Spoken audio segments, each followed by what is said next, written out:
Bonjour à tous et bienvenue sur la chaîne Astro. Aujourd'hui, j'ai l'immense plaisir d'accueillir un maître de l'astrophotographie planétaire, Christophe Pellier. Bonjour. Christophe Pellier, c'est le directeur de publication de ce bouquin aux éditions AstroSurf. Je vous ai déjà parlé du bouquin sur l'astrophotographie solaire et l'astronomie solaire. Et bien là, c'est la même chose, mais en planétaire. Donc un bouquin, une genèse, un énorme travail en fait. Si tu peux nous en parler un peu en 2 minutes. C'est ça, c'est en fait donc c'est un livre qui a été publié en 2015, qui a demandé 1 an de travail à une équipe de 7 ou 8 astronomes. Alors 1 an, c'est pas beaucoup en fait, mais c'est qu'on était déjà assez expérimentés à l'époque. Ouais. Mais en fait, grosso modo, on a mis tout ce qu'on savait à l'époque dans ce bouquin. Moi, j'ai 20 ans d'expérience là-dedans, j'ai tout mis. Voilà. Donc c'est un bouquin qui parle non seulement de technique, d'outillage, les télescopes, les caméras, les logiciels, mais qui apprend aussi également, et ce qui est surtout intéressant pour quelqu'un comme moi, à reconnaître les détails qu'on voit sur les planètes. Parce que c'est très bien de faire de jolies photos, mais c'est encore mieux de comprendre ce qu'on voit. Et donc c'est un livre qui encourage aussi les observateurs à reconnaître les phénomènes et éventuellement à faire des découvertes, parce que c'est rare, mais c'est possible. Et c'est possible. Il y a 2 ans, on a, moi et Emmanuel Baudouin, on a découvert un nuage sur Mars, un nouveau nuage. Sur Mars, la planète qui est complètement entourée par des sondes, où il y a plein de revers sur le sol. Donc même en amateur, même sur Mars, on peut très bien faire des découvertes. Et donc ce bouquin peut servir à ça. Et même si on ne fait pas de découverte, on fait des jolies images et ce livre peut également vous aider à en faire. Voilà. Donc aujourd'hui tu rencontres C'est l'espace 2022 pour présenter une conférence sur l'astrophotographie planétaire en infrarouge. En infrarouge. On est aujourd'hui à une époque où on voit apparaître des capteurs de plus en plus sensibles dans l'infrarouge. Oui. Des nouveaux capteurs dédiés infrarouge en plus de ça, oui. Qui sont annoncés, qui sont en train de sortir justement. Donc tu vas nous faire le point un peu sur l'observation de toutes les planètes du système solaire dans le domaine infrarouge notamment. En 2 minutes. Ouais, non, une conférence complète.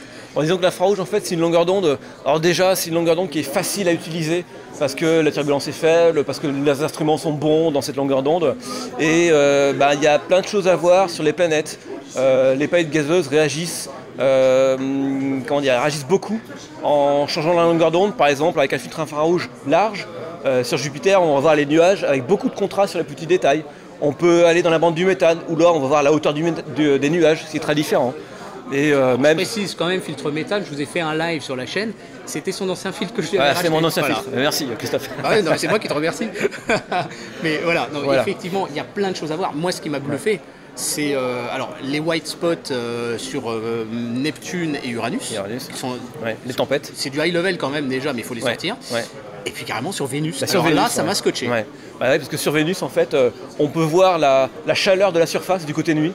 Ce qui est quand même assez fantastique, et on peut voir même les montagnes, même sur les images amateurs, on peut les voir. Donc c'est assez dur à faire, mais c'est possible. Et puis du côté jour, en fait, maintenant on commence à identifier des structures qui sont récurrentes dans l'atmosphère de Vénus. Et moi j'ai découvert ça il n'y a pas longtemps, mais en fait c'est un travail qui a été initié par des pros, mais maintenant il y a des amateurs qui peuvent le faire. Et il y a des structures comme une discontinuité, comme ça, qui tournent, c'est des nuages bas en fait, et on les voit, avec un filtre infrarouge large, du côté jour. Donc c'est relativement facile à faire, avec des instruments de tous les jours. Voilà, les perspectives sont énormes en fait en astrophotographie planétaire, les technologies évoluent, des instruments de meilleure qualité au fur et à mesure, des caméras de meilleure qualité, de plus grande sensibilité, des filtres. Tout ça c'était inespéré il y a quelques années finalement, toi qui as connu les débuts, les prémices de l'astrophotographie planétaire. Donc aujourd'hui voilà, j'ai l'immense plaisir de vous proposer cette conférence de Christophe Pellier sur l'astrophotographie planétaire en infrarouge. Bonne écoute. Voilà, et c'est maintenant sur la chaîne Astro.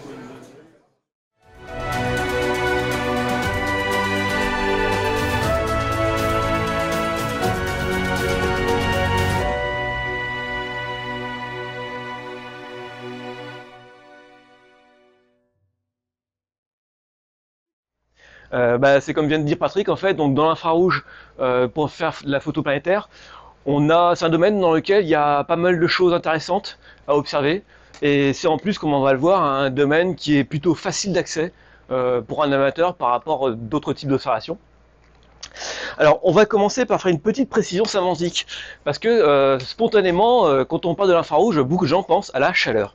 Donc vous voyez, avec cette image à gauche qui est tirée d'un célèbre film de science-fiction des années 90, je ne sais pas si vous l'avez, on pense toujours à ça, mais en fait c'est un peu plus compliqué que ça.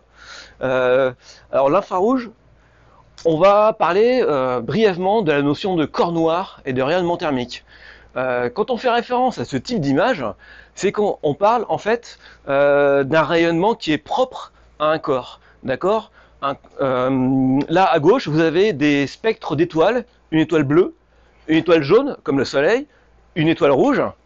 Et en fait, vous voyez que le pic de luminosité de l'étoile, qui est donc un corps qui émet sa propre lumière, en fait, il se décale vers le rouge au fur et à mesure que sa température diminue et non pas augmente. Les étoiles les plus chaudes, ce sont celles qui brillent dans le bleu. Et en fait, pour observer la chaleur d'un corps humain ou d'un extraterrestre envahisseur qui aurait la même température corporelle que nous, il faut aller très loin en fait dans l'infrarouge à une longueur d'onde équivalente à 10 microns. Donc voilà, quand on dit l'infrarouge, on voit la chaleur, et en fait, non, on voit simplement le rayonnement propre d'un corps froid.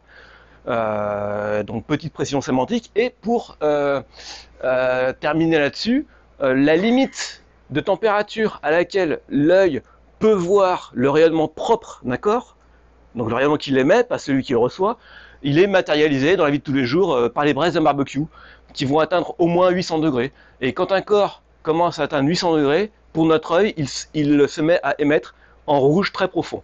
Voilà, c'est un petit peu la limite entre le visible et l'infrarouge. Mais c'est pas de ce dont on va parler aujourd'hui, parce que nous, comme vous pouvez le voir à travers ce magnifique montage Photoshop, dans lequel je suis très compétent, c'est de la lumière, tout simplement, qui est réfléchie par le soleil. Parce que quand bien même on pourrait voir avec notre matériel un rayonnement émis par un corps en fonction de sa température, en fait, il serait complètement noyé dans le rayonnement du soleil qui est bien plus intense qu'un éventuel rayonnement thermique. Alors ici une petite image parce que depuis 20-30 ans que je fais des images, de temps en temps sur les forums j'ai vu une réaction passer en disant voilà une image à gauche de Jupiter qui a été prise dans le proche infrarouge. Et alors je l'ai traité d'une manière un peu spéciale parce que d'habitude on traite la planète pour qu'elle soit bien visible. Là, sur cette image-là, les seuils sont normalisés de façon à ce que le satellite Io, qui est le point brillant à droite, ne soit pas saturé. Et là, on voit tout de suite que tout d'un coup Jupiter, elle devient beaucoup moins brillante que Io. Et alors, j'ai souvent vu cette réflexion-là, en voyant une telle photo, Io est brillant, c'est parce qu'il est chaud, c'est à cause du volcanisme. En fait, non, pas du tout. C'est simplement, comme le montre le graphique à droite, qui dévoile les courbes d'albédo dans l'infrarouge de Io et de Jupiter, c'est simplement parce que Io réfléchit beaucoup mieux la lumière du Soleil que Jupiter. Io a un albédo dans l'infrarouge qui est d'environ 70%, donc c'est beaucoup, donc ça veut dire qu'il parvient à réfléchir 70% de la lumière du Soleil, alors que Jupiter, alors c'est beaucoup plus variable, mais l'albédo moyen de Jupiter dans l'infrarouge, ça va être d'environ 30%, donc c'est-à-dire grosso modo 2 fois moins. Et donc c'est uniquement pour ça qu'on a cette différence de luminosité, c'est simplement parce que Io réfléchit mieux la lumière du Soleil que Jupiter, dans cette longueur d'onde, ce qui peut être différent dans d'autres. On va en parler plus tard, vous allez voir. Alors, on va parler du cadre technique du proche amateur, donc de tout ce qui nous permet d'observer dans le proche infrarouge. Alors ça, si jamais vous faites déjà des photos planétaires, vous l'avez déjà vu, c'est quelque chose qui est très connu. Quand on observe dans le proche infrarouge, les images sont plus stables. Ça, c'est bien connu. Quand on observe dans l'infrarouge, la turbulence est calmée. Donc vous avez deux comparaisons ici assez simples d'images de Jupiter et de Mars qui ont été prises dans des conditions, alors pas mauvaises, mais pas bonnes non plus. C'était une soirée relativement moyenne, et avec une image infrarouge à chaque fois et une image en couleur, vous voyez que les images infrarouges, elles sont plus nettes. Il y a plus de détails, c'est plus résolu. Et donc ça, c'est parce que dans ces conditions-là, les conditions moyennes, l'infrarouge, la turbulence est plus faible. Donc les images sont techniquement meilleures. Alors là, j'ai pas d'illustration pour ce point-là, mais en fait, l'infrarouge, en plus de cette histoire de turbulence plus faible, il est favorable au rendement des optiques. C'est-à-dire que dans cette longueur d'onde, le Snell ratio des télescopes, il est plus élevé. La tolérance aux défauts optiques, les aberrations, la décollimation, elle est plus grande. C'est-à-dire que si le télescope est légèrement décollimaté, ça va quand même faire une très belle image à la fin. Il n'y a pas ou très peu de dispersion atmosphérique, donc ça veut dire que vous savez que quand on observe les astres à travers notre atmosphère, Si vous prenez par exemple une planète qui est basse sur l'horizon avec une caméra couleur, vous allez voir du bleu d'un côté et du rouge de l'autre. Donc la lumière est dispersée verticalement en fait. Dans l'infrarouge, c'est un problème qu'on n'a pratiquement pas. Et donc si on rajoute à ça la faible turbulence, on comprend qu'en fait c'est très facile de faire des images dans cette longueur d'onde. Mais comme rien n'est jamais parfait, il y a quand même un inconvénient, c'est qu'en fait, plus on voit loin dans l'infrarouge, et plus la résolution optique diminue. Donc là, vous avez en haut l'image, ce sont des PSF, c'est-à-dire des images d'une véritable étoile que j'ai prise avec mon propre télescope, avec un filtre bleu, avec le filtre astronomique 642 que vous connaissez sans doute, qui passe le rouge à l'infrarouge, et avec un filtre Sloan Z' qui là commence à transmettre seulement à partir de 820 nanomètres. Et donc vous voyez très bien que la taille de la figure d'ultraflexion du télescope, elle augmente.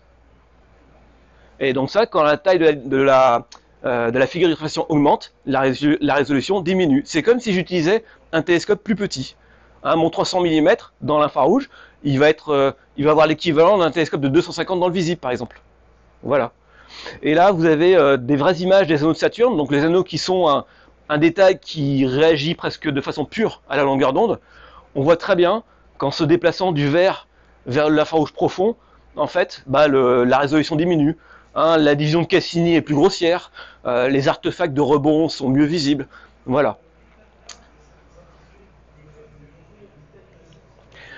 Alors ça, pour terminer sur le sujet, c'est la simulation de la transparence de notre atmosphère sur la plage de longueur d'onde qui est couverte par les capteurs amateurs. Donc on part de l'ultraviolet à gauche et on va jusqu'à 1 micron 1 à droite, avec différents composés chimiques qui absorbent la lumière. Donc là, à gauche, vous avez on voit très bien pourquoi c'est très difficile de faire des images dans l'UV, c'est tout simplement parce que l'ultraviolet est très absorbé, en particulier par l'ozone de formule O3. Ensuite, donc la transparence augmente nettement dans le bleu, puis dans le vert, dans le rouge, et c'est dans le proche infrarouge en fait que la transparence de notre atmosphère est la plus, la plus intense. Mais on commence à voir quand même arriver ce qu'on appelle des bandes d'absorption. Alors des bandes d'absorption qui sont du dioxygène et de l'eau qui composent notre atmosphère. Alors dans l'infrarouge, on a cette bande O2 qui est bien connue des spectroscopistes. Si jamais il y avait à la salle, moi quand j'ai commencé à faire la spectro, c'était spectaculaire, il y avait un énorme trou dans le spectre. Alors la bande est très profonde, mais elle est très étroite. Ce qui veut dire que même s'il n'y a plus de lumière qui passe, en fait ça ne nous gêne pas trop parce que en gros on va couvrir une bande de plus grande largeur. Ensuite, on a vers 950 nanomètres une bande de l'eau qui commence à être un petit peu importante, mais qui n'est pas très profonde, donc là ça ne va pas trop nous gêner non plus. Mais voilà, c'est le genre de choses qu'il faut avoir un petit peu en tête. À la fin de l'exposé, on ira un petit peu plus loin et on verra que les choses sont plus différentes. Maintenant, on va faire le tour des planètes. Alors, qu'est-ce qu'on voit quand on observe des planètes dans le proche infrarouge? Là, vous avez une comparaison de Jupiter que j'ai pris avec mon télescope, c'était en septembre ça, avec un filtre rouge et un filtre infrarouge. Alors l'écran est un petit peu saturé, mais je ne sais pas si vous voyez que... alors, regardez bien, alors les conditions étaient excellentes, donc la turbulence est vraiment très faible, mais vous pouvez voir que la résolution est quand même un peu moins bonne dans l'infrarouge. Quand on voit les images sur un bon écran, c'est assez flagrant. Et il y a une autre différence, je ne sais pas si vous la voyez, mais le contraste des petits détails dans l'infrarouge est plus intense que dans le rouge. Ça se voit très bien sur les pôles, par exemple. On voit mieux les petites taches noires. Alors, quand on observe Jupiter dans l'infrarouge, on a ce qu'on appelle un effet de pénétration atmosphérique. C'est-à-dire qu'avec un filtre rouge, on ne voit pas, comment dire, il reste au-dessus de la couche principale de nuages de Jupiter un léger voile de nuages, on va dire une brume, qui diminue le contraste. Ce dernier voile de nuages, qui est relativement transparent, il disparaît dès qu'on passe dans l'infrarouge. Et c'est ça qui explique pourquoi tout d'un coup, le contraste des petites structures sur Jupiter, il explose quand on utilise ce genre de filtre. Donc même si on perd en résolution, ça vaut le coup d'observer, parce qu'on va beaucoup plus facilement obtenir des petits détails sur Jupiter. Et si en plus le ciel est un peu turbulent, eh ben on va réussir une image à plus haute résolution. Mais c'est pas tout ce qu'on peut voir sur Jupiter dans l'infrarouge. En fait, alors ça c'est le spectre de Jupiter dans le rouge et dans l'infrarouge accessible aux amateurs. Donc Jupiter, dans ces longueurs d'onde là, en fait, c'est pas du tout un spectre continu. On a des bandes d'absorption de plus en plus profondes qui sont essentiellement dus en fait au méthane.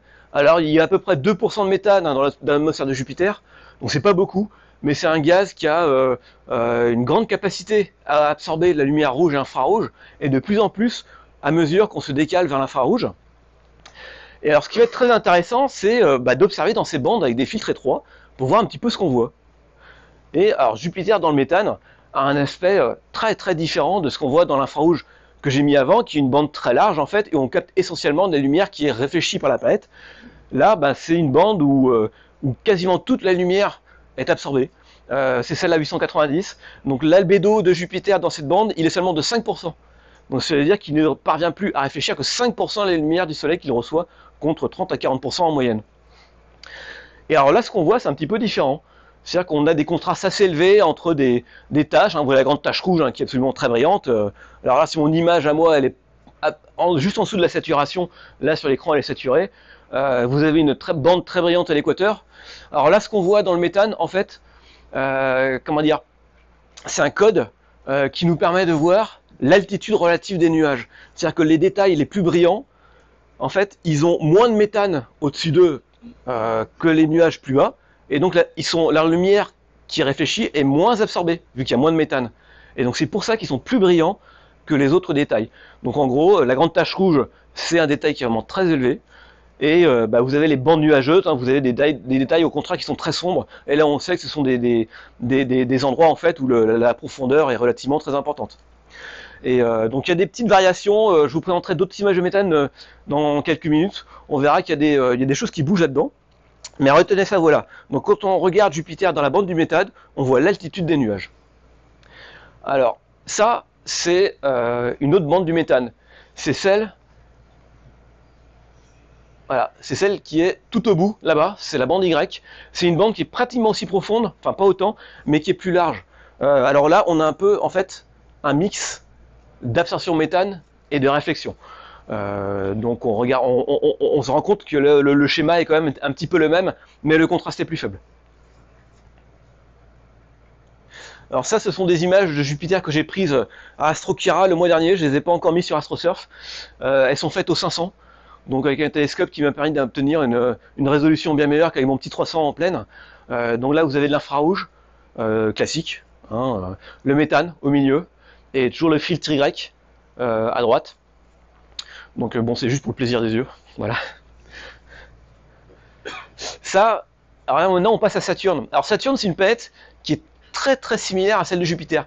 Le spectre en fait, il est identique à deux variations près. C'est-à-dire que le spectre de Saturne, il est plus profond dans les bandes du méthane, et il est plus élevé entre les bandes du méthane. C'est-à-dire que la planète réfléchit encore moins la lumière dans la bande du méthane. Je crois que l'albédo de Saturne dans le méthane, c'est 2% seulement. Il y a quasiment plus rien. Et dans l'infrarouge, on est un petit peu plus élevé. Alors ça aussi, c'est des images qui ont été prises à AstroKira. Donc on a une bonne résolution, c'est très net. Mais honnêtement, sur Saturne, alors autant c'est très intéressant ce principe, parce que je ne sais pas si vous avez déjà vu des images de Saturne prises dans l'infrarouge par la sonde Cassini. C'est plein de petits détails, mais c'est des détails qui sont vraiment très petits, donc c'est très difficile de les avoir avec des télescopes amateurs. Il faut au moins un diamètre de 350 pour les voir avec profit. Moi, avec mon 300, j'ai du mal à les voir. Donc, si vous avez des télescopes de diamètre relativement modeste, moi, je vous conseille plutôt sur cette planète d'utiliser des filtres un peu plus courts, rouges, ou plutôt, moi, c'est des filtres rouges plus infrarouges qui ont une préférence. Donc, l'Astronomik 642, je trouve très bien. C'est un excellent compromis entre la perte de résolution, qu'on va quand même avoir, et l'effet de contraste sur certains petits détails. Là, donc ça c'est des images que j'ai prises l'été dernier. Je sais pas si vous voyez, mais sur l'hémisphère sud en bas, il y a un point sombre. Vous le voyez? Alors j'aurais dû mettre l'animation, mais on le voit. Montez, voilà, il est ici. Et donc ce point-là, en fait, il n'était pas visible dans le rouge. Il fallait quand même aller un petit peu dans l'infrarouge. Donc voilà, donc c'est des détails un petit peu sympas qu'on peut voir. Donc Saturne, retenez ça, l'infrarouge pur, c'est assez difficile sur Saturne, la perte de résolution va vite dépasser la taille réelle des détails, donc on perd pas mal dans l'information. Donc les filtres comme l'Astronomik 642 ou le Bahader 610, qui est très bon aussi pour cette planète, sont préférables à utiliser par rapport à des filtres infrarouges purs. Alors Uranus et Neptune. Donc là on est sur des planètes qui contiennent dans leur atmosphère 2 fois plus de méthane que Saturne et Jupiter. Alors on passe de 2% à 4%. Mais passer de 2 à 4%, ça fait un effet énorme. C'est-à-dire qu'en fait, le spectre de ces deux planètes dans l'infrarouge, il est presque complètement absorbé. C'est-à-dire qu'il n'y a quasiment plus rien qui passe. Donc en fait, nos bandes du méthane, là, elles sont devenues énormes.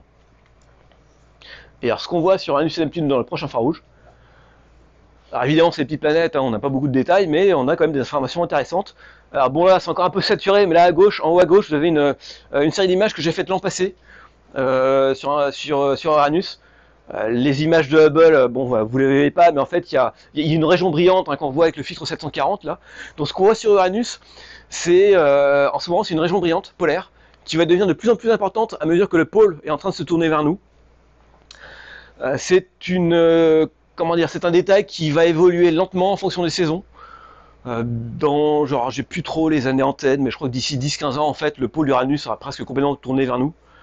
Donc Uranus, l'observation, c'est un temps long.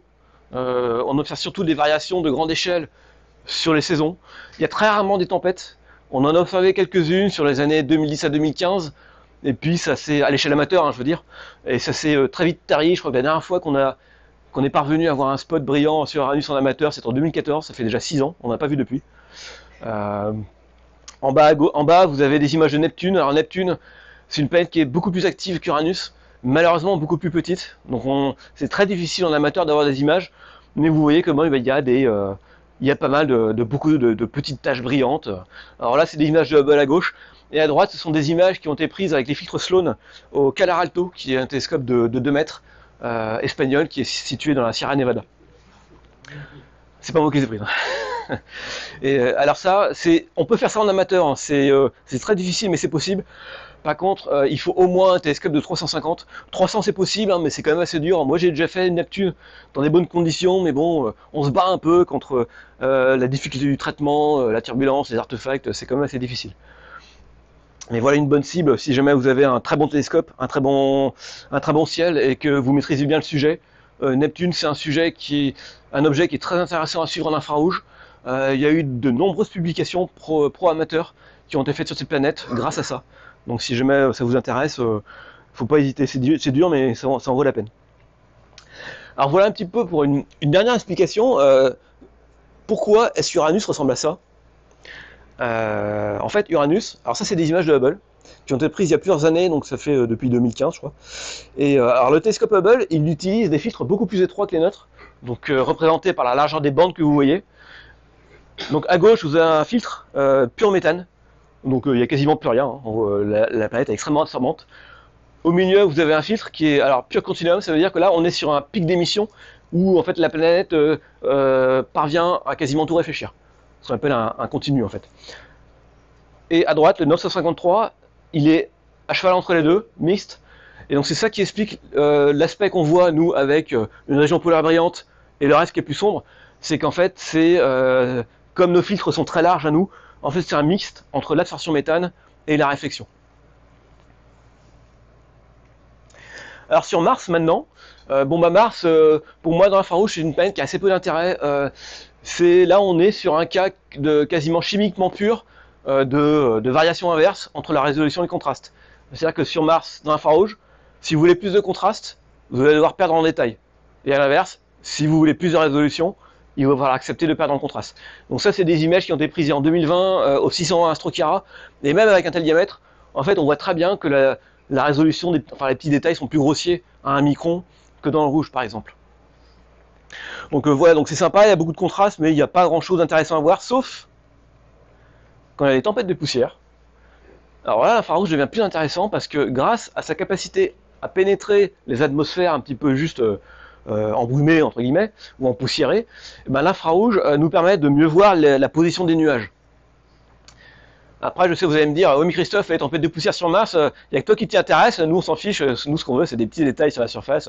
Je sais bien, mais je ne désespère pas de vous motiver à comprendre que ce genre d'événement est en fait très intéressant. Alors maintenant, on va passer sur des choses qui sont un petit peu plus intéressantes et spectaculaires. Alors Vénus. Vénus, c'est une cible qui est vraiment très intéressante à faire en infrarouge. Alors du côté nuit, en fait, on peut observer Vous vous souvenez tout à l'heure que je vous ai dit qu'en fait en amateur on voyait que de la lumière solaire réfléchie. Bah là on est dans un cas où quand on peut voir le côté nuit de Vénus, un des très rares cas où on peut observer le signal propre de la planète en fonction de sa température. C'est-à-dire que comme vous le savez, sur Vénus, il fait des températures absolument infernales. Hein. Le sol a une température d'environ, alors de mémoire c'est d'environ 430 Kelvin, un truc comme ça, enfin c'est littéralement l'enfer. Mais comme le sol est chauffé à plus de 400 degrés, il émet à une longueur d'onde suffisante pour commencer à briller à environ 1 micron, là où la sensibilité de nos capteurs se termine. À gauche, c'est le spectre de la planète du côté nuit. Et donc vous voyez que là on est à 800 nanomètres à gauche, et on a 1 micron à droite, et vous avez tout d'un coup un petit pic de lumière. Alors c'est très faible, hein. Alors j'ai plus trop l'échelle à gauche, mais on est sur un albédo qui est... Enfin sur un albédo, non c'est plus un albédo pour le coup, mais on est sur une émission lumineuse qui est vraiment très faible, mais on peut le voir. Alors ça c'est une image qui a été prise par la sonde Akatsuki, et alors le gros point sombre là, c'est la signature thermique des monts Aphrodite. Alors pourquoi est-ce qu'ils sont sombres? C'est tout simplement parce que comme c'est des montagnes, elles sont plus élevées, et comme elles sont plus élevées, elles sont moins chaudes que le sol qui est plus bas, et donc du coup elles émettent moins de lumière. Et donc tout d'un coup on les voit en sombre. Et alors maintenant en amateur ça peut se faire. Alors voilà des images qui sont particulièrement spectaculaires, qui ont été faites par Anthony Wesley et Phil Miles, qui sont deux astronomes amateurs australiens.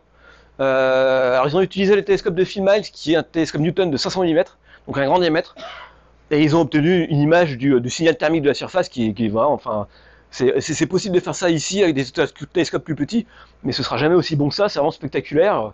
Alors là on est sur les longitudes qui sont à l'ouest des monts Aphrodite. Les deux points qu'on voit ici, c'est le bord de la montagne. À droite, vous avez alors on voit encore les monts Aphrodite, là c'est la grosse tache sombre qui est sur le bord. Deux images qui ont été prises en 2017 à quelques jours d'intervalle. Donc on voit que ça bouge, hein, parce que le sol de Vénus tourne en plusieurs centaines de jours, donc le jour vénusien est très long.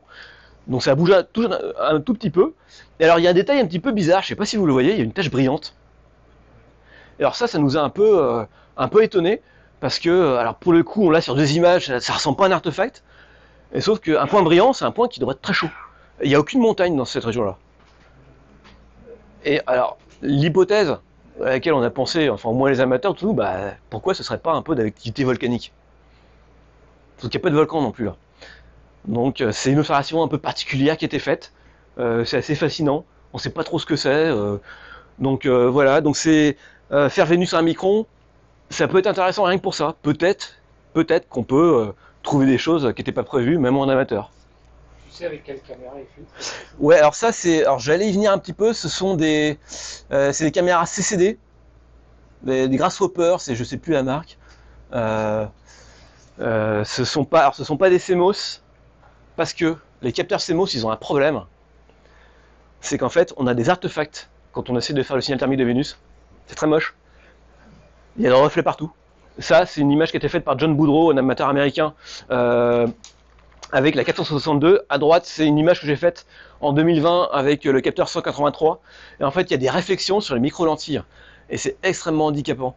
Et alors John, lui, il est carrément allé au burin, il a réussi à enlever la dernière protection sur la matrice de Bayer, et il a réussi à faire disparaître les artefacts. Mais bon, il m'a raconté ça, il m'a dit qu'il avait eu des sueurs froides à faire ça. Donc c'est possible, mais bon, bah, les capteurs CMOS, ils ont un souci, on peut pas vraiment faire ça malheureusement, donc moi j'ai gardé mon capteur 618, le vieux CCD, pour essayer de le faire. C'est vraiment dommage.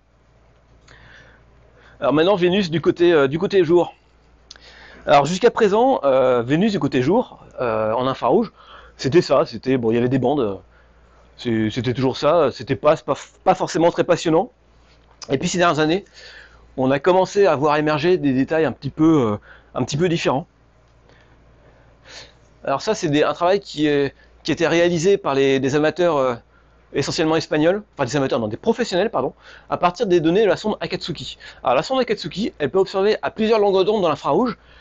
Vous avez à 900 nanomètres là, au milieu, un filtre qui est équivalent à ceux qu'on a nous. Donc 900 nanomètres, c'est le Sohn Z', c'est à peu près pareil. Hein.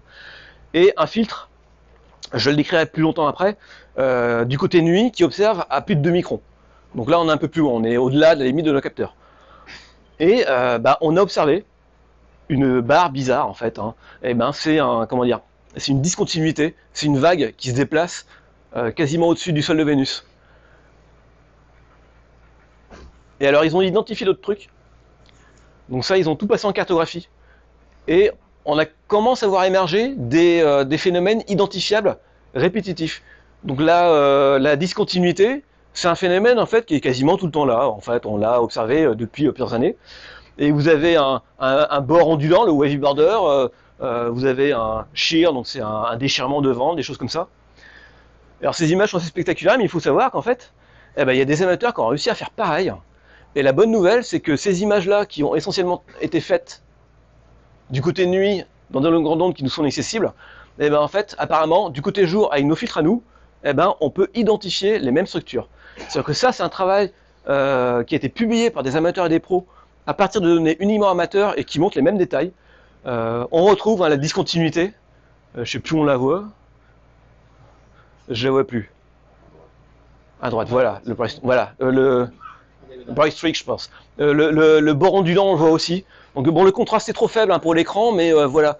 On arrive à voir avec du côté jour, avec nos filtres, ce type de phénomène. Donc c'est assez intéressant. Ça peut, moi, ça m'a un peu remotivé à observer Vénus dans l'infrarouge, même si malheureusement, bon, j'ai pas eu de chance cette année, j'ai pas pu le faire. Mais voilà, donc c'est quelque chose de vraiment très intéressant. Alors le matériel et les réglages, je vais passer assez vite. Moi j'ai testé deux capteurs, je sais qu'il y en a des nouveaux maintenant, mais donc je ne pourrais pas forcément en parler, mais le capteur 462, très sensible à l'infrarouge, capteur couleur, en comparaison avec le bon vieux 290 noir et blanc. Donc on voit très bien que le 290 est beaucoup moins sensible au bout du spectre. Alors ça, en bas là, vous avez une comparaison d'images brutes avec exactement les mêmes réglages. Caméra couleur, caméra dans la bande du méthane de Jupiter, caméra couleur, caméra noir et blanc. Donc on voit bien que le capteur couleur est bien plus sensible. Donc plutôt utiliser celui-là. Alors après, comme je me suis rendu compte l'an passé, le 462 couleurs, en fait, il est limité en résolution, tout simplement parce qu'à cause de la matrice de Bayer, quand on utilise un filtre assez large comme le 685, en fait, sa propre sensibilité dans le rouge fait que la bande passante réelle se décale vers l'infrarouge.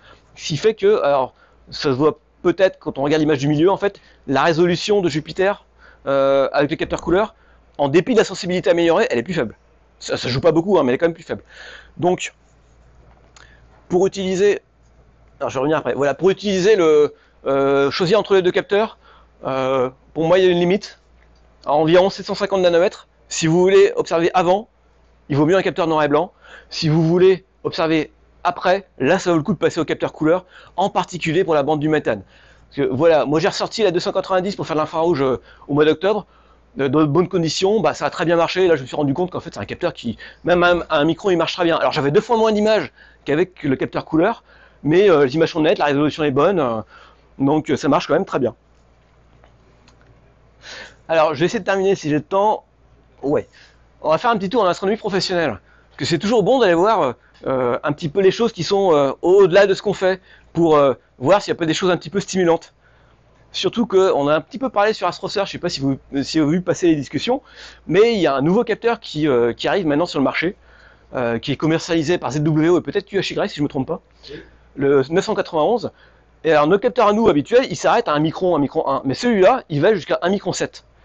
Et donc c'est un capteur qui va un petit peu plus loin, dans le proche infrarouge, à des longueurs d'onde qui sont utilisées plutôt par des appareils pro comme la caméra Raptor, je ne sais pas si vous en avez entendu parler. Alors quand on regarde le ciel dans le proche infrarouge au-delà du micron, ça commence à être un petit peu différent. C'est-à-dire que, alors on est là, limite capteur amateur c'est là, donc nous on voit ça, et en fait les nouveaux capteurs ils vont voir plus loin. Et notre atmosphère, quand on va au-delà du micron, elle commence à montrer des bandes d'absorption de plus en plus importantes, grâce, ou à cause de la vapeur d'eau présente dans notre atmosphère. Et donc en fait les astronomes professionnels, face à cette situation, ils ont en fait cette succession de bandes d'absorption et de fenêtres de transparence a défini des bandes infrarouges larges qu'on appelle JHK. Nous, on peut voir jusqu'à la bande Y. Et alors, j'ai mis en superposition la sensibilité de ce nouveau capteur. En fait, on arrive jusqu'aux 2 tiers de la bande H et on a toute la bande J. Donc c'est quand même nouveau. Et alors, on va aller voir maintenant ce que font les pros dans ces 2 bandes. Alors voilà, donc ça c'est des données qui viennent du Calar Alto. Alors le graphique là il est assez... alors non seulement il est compliqué, mais en plus il est saturé, donc vous n'allez pas voir ce que je vais vous montrer. Je sais pas si vous voyez en bas, vous avez le spectre de Jupiter qui ondule de plus en plus. Un peu comme notre atmosphère à nous, mais c'est pas à cause de l'eau, c'est à cause du méthane. En fait, il y a des bandes d'absorption de plus en plus importantes. Ouais, je sais pas ce que je peux vous montrer. Là, vous avez. Alors là, en fait, donc ils utilisent les filtres JHK pour pouvoir mesurer l'éclat de Jupiter dans ces bandes, l'albédo. Et eux, en fait, la technique des pros, c'est de faire une succession de filtres très étroits qu'on voit à gauche là, à la fois dans le creux des bandes méthane et dans les continus où la planète se met à à réfléchir la lumière. Et en faisant la comparaison, en fait, ils arrivent à choper des informations. Alors voilà, ça c'est un filtre étroit à 1090 nanomètres. Alors regardez bien la petite flèche en bas et les images, parce qu'il y a 3 images successives. Alors là, ça ressemble à ce qu'on fait dans l'infrarouge classique. Là, on est sur un continu, c'est-à-dire que la planète, on est sur une bande où elle réfléchit correctement la lumière. La flèche se déplace dans le creux suivant et là, tac, là on passe dans une bande du méthane. Et troisième image, on est entre les deux et là on retombe sur un mix, c'est-à-dire qu'on est à mi-chemin entre l'absorption méthane et le continu, donc la réflexion. Et voilà, donc en faisant, les pros, ils prennent des images comme ça, et en comparant les deux, ou les trois, en faisant des ratios, et ils arrivent à obtenir des informations sur la structure verticale de la planète. Alors il faut souligner que nos fameuses caméras là, infrarouges, il y a déjà eu des essais en amateur. Il y a quelques années, l'amateur Jocelyn Serrault a fait des essais avec une Raptor, un C11, donc un télescope de Monsieur Tout-le-Monde, et un filtre RG1000. Donc voilà, c'est possible. Vous voyez bien que la résolution, elle n'est pas du tout à la hauteur d'un C11, mais on a quand même cet aspect de Jupiter dans l'infrarouge un peu particulier, à moitié absorption méthane, à moitié réflexion infrarouge. Donc voilà, il y a déjà eu des essais. C'est plutôt intéressant. Moi, j'aimerais bien un jour faire ce genre de choses. J'ai le filtre, mais j'ai pas la caméra. On verra. Alors, là, tout à l'heure, je vous ai dit qu'il y avait des exceptions à cette histoire de qu'on ne voit pas en fait le ciel thermique. Dans la première exception, c'était la surface de Vénus. Il y en a une deuxième, et alors là, je fais référence à une observation qui a été proposée par Jean-Luc Dauvergne l'année dernière. C'est que lui, il dit, il y a du volcanisme sur Io, et ça se trouve, si on va dans l'infrarouge, peut-être qu'on pourra observer des taches brillantes qui là pour le coup seraient dues à la chaleur des volcans. Alors ça c'est une série qui a été prise par des pros entre 1 micron 58 et 4 microns 67. Et là on voit bien que les volcans sont de plus en plus apparents à mesure qu'on se décale dans l'infrarouge. Hein, vous vous souvenez de ce que je vous ai dit sur le corps noir, que plus on va loin dans l'infrarouge et plus on voit des objets froids. En fait, on voit très bien que pour voir la température des volcans, il faut aller, on la voit mieux en fait dès qu'on se décale. Notre capteur à nous, notre fameux 991, malheureusement, il va s'arrêter à la toute première image, où on voit pas très bien. Mais alors l'idée de Jean-Luc, c'était évidemment de ne pas observer Io quand il est éclairé par le soleil, parce que là, même à 1 micron 58, le satellite reste trop brillant quand il réfléchit à la lumière du soleil. C'était d'essayer de l'observer en fait dans l'ombre de Jupiter.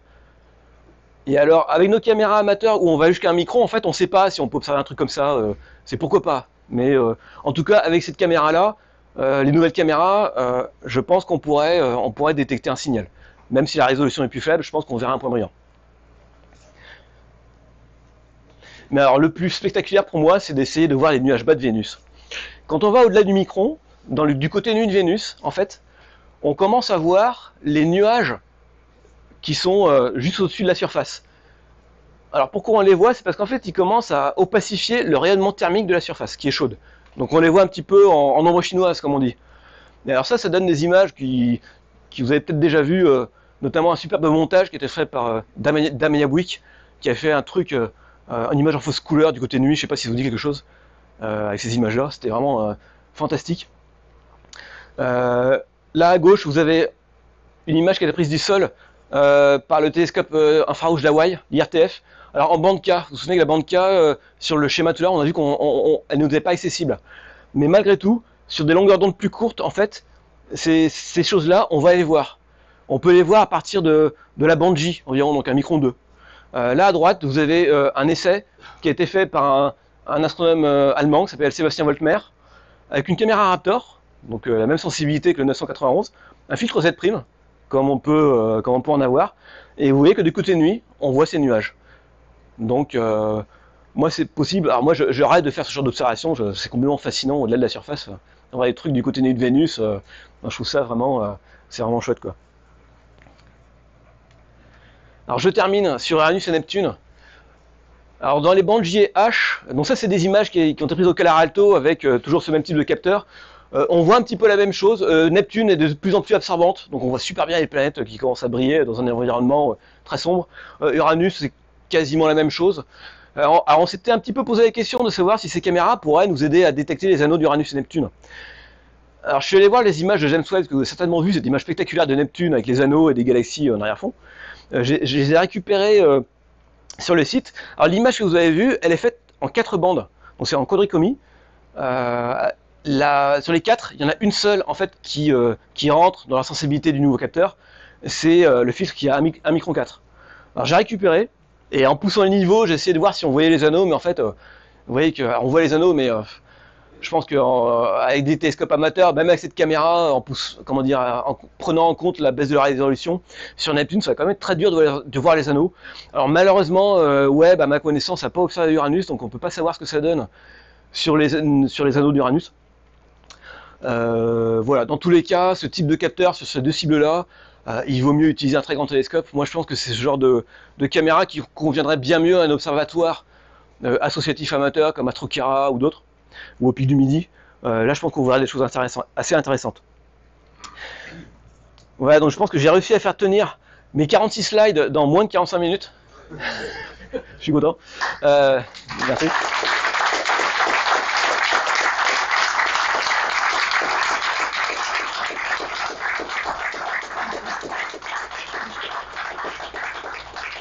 Merci Christophe. Y a-t-il quelques questions? Oui. Sur la Lune, c'est intéressant. Alors, je ne suis pas un observateur lunaire, donc je ne pourrais pas répondre à la place de gens qui vraiment en font souvent. Je pense en termes de résolution, c'est clairement non. En infrarouge, comme la Lune est un jeu très contrasté, on va perdre la résolution très vite. Est-ce qu'il y aurait des choses intéressantes à voir par rapport au visible? Alors peut-être si on s'intéresse à la géologie. Là, je pense qu'on va avoir des albédos différents.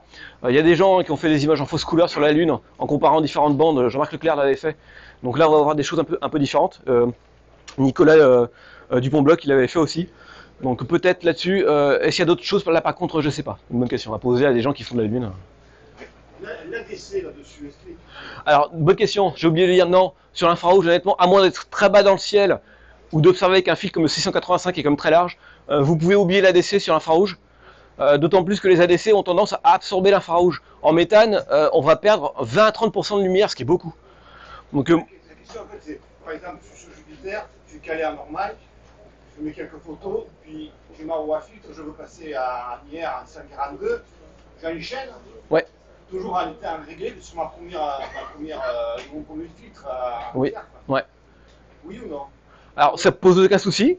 Ouais. Je veux dire, tu ne vas pas perdre en netteté. Pour savoir si je dégrade pas entre les deux, c'est pour ça. Non, alors tu perds pas en netteté, si c'est ça ta question. Pardon? Tu vas pas perdre en netteté. Voilà. Oui. Par contre, tu vas juste perdre un peu en lumière. Mais si c'est en filtre large, on s'en fiche un peu. C'est pas grave. Oui. Mais voilà. Donc, mais moi, quand je fais que de l'infrarouge, en fait, j'enlève l'ADC. Voilà.